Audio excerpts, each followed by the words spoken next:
पूरा तौहीद के बारे में आपको मालूम होगा कि वेद एक ईश्वर के बारे में क्या कहते हैं, किस हद तक चीख चीख कर पुकार पुकार कर कहते हैं एक ईश्वर की तरफ आओ, ईश्वर निराकार है, अजन्मा है, सर्वशक्तिमान है।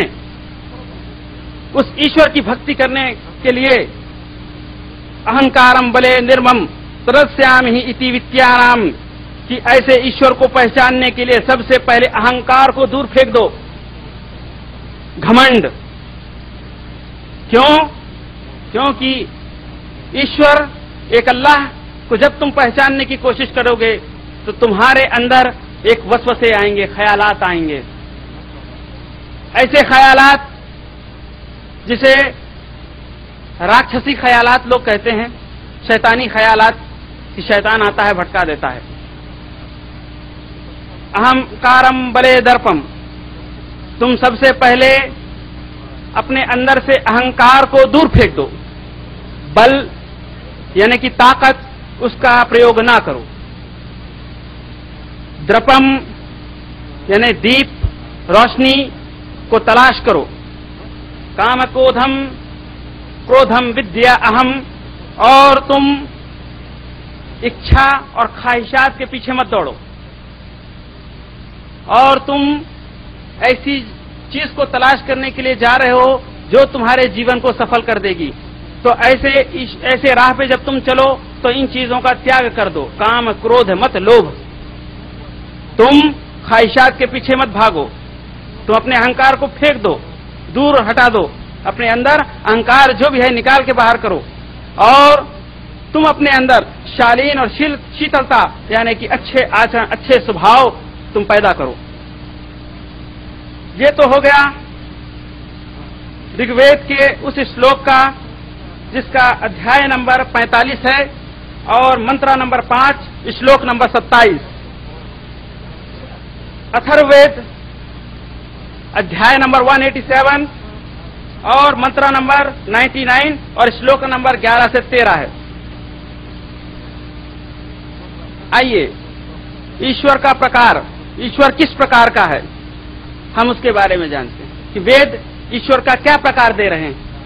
ईश्वर किस प्रकार का है? उसके हाथ पे चक्र है, या उसके हाथ पे गदा है, या उसके हाथ पे तलवार है, या वह त्रिलोक है, उसके पास 3 आंख है?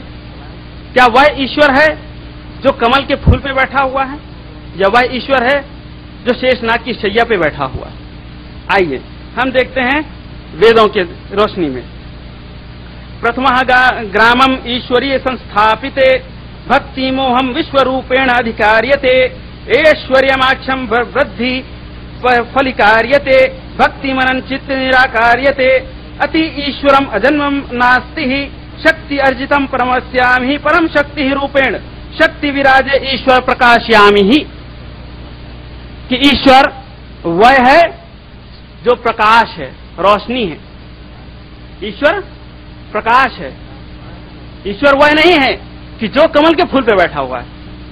ईश्वर वह है जो लोगों को प्रकाश देता है, और वह खुद भी प्रकाश है। ईश्वर वह है जिसने धरती को बनाया इंसानों के लिए। ईश्वर वह है जिसने आसमान को बनाया मानव के लिए। वह ईश्वर जो तुम्हें शीतल पानी देता है जमीन के अंदर से, जिसे तुम पैदा नहीं कर सकते, जिसे तुम बना नहीं सकते। वह ईश्वर है जिसने तुम्हारी छाया के लिए, तुम्हारे छांव के लिए वृक्ष पैदा किए। वह ईश्वर है जिससे तुम शीतल ठंडी छांव लेते हो। वह ईश्वर ने बनाया है तुम्हारे लिए। वह ईश्वर जो सूर्य को बनाया है, वह ईश्वर जो इसने चंद्र को बनाया है, चांद को बनाया है। सूर्य देव सहस्त्रांशो तेजुरासे जगतपते अनुकंपाय माम भक्त्या ग्रहणार्धय दिवाकर।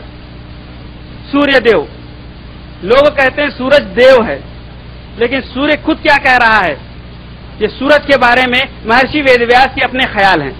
उन्होंने एक श्लोक लिखा जिसे कहते हैं सूर्य देव ग्रामम, सूर्य देव परिस्थानायाम। यह अध्याय का नाम है जिसमें सिर्फ सूरज के बारे में लिखा है कि सूरज से इंसान को क्या क्या फायदा है, और सूरज असल है क्या चीज, और सूरज ये क्या चीज है, किसने बनाया है इसे। और इसकी ताकत कैसी है। बहुत लंबा चौड़ा है, लेकिन मैं सिर्फ एक श्लोक पढ़ के सुना रहा हूं। सूर्य देव सहस्त्रांशो तेजुरासे जगतपते। सूर्य वह है जिसे ईश्वर ने बनाया, बड़ा ही तेजस्वी है, बड़ा ही प्रकाशमय है। तेजुरासे जगतपते, जो सारे संसार को, सारे जगत को रोशन कर देता है, प्रकाश देता है। अनुकंपाय माम भक्त्या ग्रहणार्धय दिवाकर। ग्रहणार्धय दिवाकर, दिवाकर कहते हैं ऐसे ईश्वर को जो ईश्वर कभी दिखाई नहीं देता। ग्रहणार्ध भक्तया नाम, पहले चीज ये देखें कि अल्फाज पर गौर करें। फिर से एक बार पढ़ता हूं। सूर्य देव सहस्त्रांशो तेजुरासे जगतपते अनुकंपाय माम भक्त्या। सूरज यहाँ पर भक्ति कर रहा है, सूरज अपने ईश्वर की भक्ति कर रहा है। कैसे ईश्वर की भक्ति कर रहा है? ग्रहणार्धय दिवाकर, जो ईश्वर दिखाई नहीं दे रहा है। सूरज भक्ति कर रहा है ऐसे ईश्वर की जो दिखाई नहीं दे रहा है, और वह ईश्वर सारे संसार को रोशन कर रहा है। अब आप बताइए, सूरज एक ईश्वर की भक्ति कर रहा है और इंसान सूरज की भक्ति कर रहे हैं। यानी हम अपनी पुस्तकें, अपने धर्म ग्रंथों को हमने कितना पीछे छोड़ दिया है। यह फैसला मुझे नहीं, आपको करना है। आप सोचें कि आज हमारी धर्म ग्रंथें क्या कह रही हैं। हमारे लिए एक गुरु आया है। गुरु कौन है?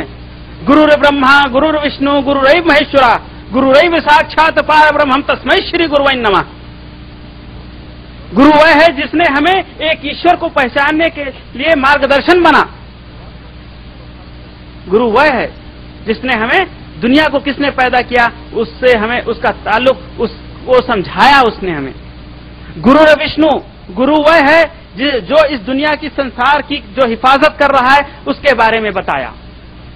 गुरुरैव महेश्वरा, गुरु ही है जिसने ऐसे ईश्वर का ज्ञान दिया जो इस संसार को विध्वंस करेगा, प्रलय ले आएगा, भूकंप ले आता है, इस संसार के अंदर त्राही मचा देता है, यानी बर्बादी, इनकलाब ले आता है, नाश कर देता है, विनाश ले आता है। वो गुरु ही है जिसने इस ईश्वर के बारे में हमें बताया। गुरुरैव साक्षात परब्रह्म तस्मै श्री गुरुवे नमः। और गुरु ही है जिसने हमें यह ज्ञान दिया कि हम अपने एक ईश्वर को पहचाने। गुरु ने एक ईश्वर का ज्ञान दिया है, लेकिन इसका इस तर्जुमा या इसका ट्रांसलेशन, इसका अनुवाद क्या होता है? गुरु ही ब्रह्मा है, गुरु ही विष्णु है, गुरु ही महेश है, गुरु ही साक्षात ब्रह्मा है, और गुरु ही सबसे बड़ा भगवान है। अब आप बताएं, गुरु जो इंसान होता है, जो सारे इंसान को एक रास्ता बताता है, वो सबसे बड़ा भगवान कैसे हो गया?